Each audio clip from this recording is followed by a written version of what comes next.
ইস, যদি আবার সেই ছোটবেলায় হারিয়ে যেতে পারতাম তাহলে কতই না ভালো হতো। লাল টুকটুকে একটি ড্রেস পরে মায়ের হাত ধরে পুরো শহর ঘুরতাম। যাই হোক, দেখতে দেখতে তো ঈদ চলেই এলো, আর একটু দেরিতে হলেও আমি কিন্তু ঈদ শপিং শুরু করে দিয়েছি। আজকের ভিডিওতে তোমাদের সাথে শেয়ার করার চেষ্টা করব যে এই ঈদে আমি কি কি শপিং করলাম। সো হ্যালো এভরিওয়ান, আসসালামু আলাইকুম, this is me Sawda and welcome to my another video. প্রথমেই হচ্ছে কি আমরা বাচ্চাদের শপিংটি আগে করতে চেয়েছিলাম, অর্থাৎ মান্না এবং মাহফির, কারণ আমাদের বড়দের তো শপিং করতে অনেক টাইম লাগবে। এটা পছন্দ হবে তো ওটা পছন্দ হবে না, ওটা পছন্দ হবে তো এটা পছন্দ হবে না, এভাবে করে যে কত টাইম লাগবে। যাই হোক, এখানে হচ্ছে আপু অনেকগুলো ড্রেস মানার জন্য দেখছিল যে কোন ড্রেসটাতে ওকে বেশি মানায়। তবে দুঃখজনক বিষয় হচ্ছে মান্নার একটা ড্রেসও ভালো লাগছিল না, আর মানুর যে ড্রেসগুলো পছন্দ হচ্ছিল সেগুলো আবার আমার এবং আপুর পছন্দ হচ্ছিল না। আর আপু হচ্ছে ওর জন্য কিছু কমফোর্টেবল ড্রেস খুঁজছিল, যেগুলো আবার ওর পছন্দ হচ্ছিল না। ওর একটু গর্জিয়াস টাইপের ড্রেসগুলো পছন্দ হচ্ছিল। আপু আর মান্না তো ওখানে বসে ড্রেস খুঁজছে, আর আমি এখানে হচ্ছে কিছু পাঞ্জাবির কালেকশন দেখছিলাম মাহফির জন্য। আমার মাথার ভিতরে ঘুরপাক খাচ্ছিল মাহফির জন্য কোন ড্রেসটি নিব, কোন ড্রেসটি ওকে বেশি ভালো লাগবে।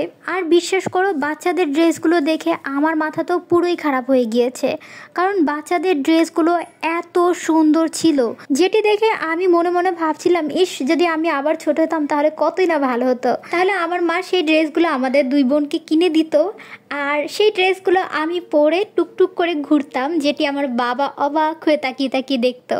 শপিং করতে এসে আমার কি মনে হচ্ছে জানো তো, আমাদের জন্য এখন আর ঈদ নেই, ঈদ হচ্ছে শুধুমাত্র বাচ্চাদের জন্য। আমরা অনেক বড় হয়ে গিয়েছি। একটা দুঃখজনক বিষয় কি জানো তো, আমি মার্কেটে গেলে কোনো ড্রেসই পছন্দ করতে পারি না, কারণ চোখের সামনে এতগুলো ড্রেস দেখে কোনটা রেখে কোনটা নিব এইটা ভাবতে ভাবতেই আমার সময় চলে যায়। যাই হোক, বাচ্চাদের শপিং ডান। এবার আমরা চলে যাব হচ্ছে গিয়ে বড়দের শপিং করার জন্য, অর্থাৎ ফ্যামিলির অন্যান্য সদস্যদের জন্য, আমার জন্য, আপুর জন্য, ভাইয়ার জন্য, আরও বাকি মেম্বারসদের জন্য। দেখা যাক আজকে একদিনে কতটুকু শপিং করতে পারি, কারণ আজকে হচ্ছে আপুর ডে অফ। আবার যেদিন বন্ধ পাবে ওই দিনকে আমাদেরকে মার্কেট করতে হবে, কারণ তাছাড়া আপু মার্কেট করতে পারবে না। আসলে অফিস থেকে আসার পরে আপু এতটাই ক্লান্ত হয়ে পড়ে যে তখন আর তার শরীরে সেই এনার্জিটুকুই থাকে না যে আবার শপিং করতে বের হবে। এখানে দেখো কত সুন্দর সুন্দর শাড়ি, আমার তো ভীষণই পছন্দ হয়েছে।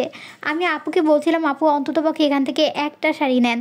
আপু আবার বলছিল, আমি তো খুব একটা শাড়ি পরি না, তাহলে শুধু শুধু বাসায় পরে থাকবে। আমি বললাম, আরে ধুর, পরে থাকবে কেন, শাড়ি কেনা হলে ওটা পরার মানুষের অভাব হবে না। অর্থাৎ এখানে আমি আমাকেই মেন করছিলাম, যেটি আপনি খুব ভালো করেই বুঝতে পেরেছে। আমি বিশ্বাস করো, আমার এত ভালো লাগে শাড়ি। শাড়ি হচ্ছে আমার ইমোশন, এটা নিয়ে কোনো কথাই হবে না, শাড়ি এবং চুড়ি। তবে দুর্ভাগ্যবশত চুড়ি আমার হাতে লাগে না, আমি হচ্ছি বেসাইজ, তাই আমার হাতের চুড়ি পাওয়াটাও অনেকটা টাফ, দোকানে থাকেই না চুড়ি। তো এখান থেকেও আমাদের শপিং হচ্ছে ডান, আমাদের কাপড় কেনা কমপ্লিট। এবার হচ্ছে আমরা যাব জুতার কালেকশন দেখতে, জুতা কিনতে। তো জুতা নেওয়ার জন্য এসেছিলাম হচ্ছে বাটায়। বাটার জুতাগুলো অসম্ভব সুন্দর ছিল। এখানে হচ্ছে প্রথমে মান্না মাহফিরটা নিব, দেন আমাদেরটা নিব। মান্নার জন্য দেখছিলাম যে কোন জুতাটা বেশি ভালো লাগে। আর ওই যে দেখেন বেচারি আপু নিজের জন্য জুতা খুঁজছে, তবে মন মতো কোনো জুতাই পাচ্ছে না। অনেক খোঁজাখুঁজির পরে আপু একটি জুতা নেয়, তবে অতটাও ভালো লাগেনি, তার মনের মতো করে পায়নি জুতা। দেন এই তো আমাদের শপিং ডান। এখন আমরা হচ্ছে বাসায় যাচ্ছি। আর আমি আমার শপিং এত তাড়াতাড়ি দেখাচ্ছি না, তাহলে তো ঈদ চলে যাবে, তাই না?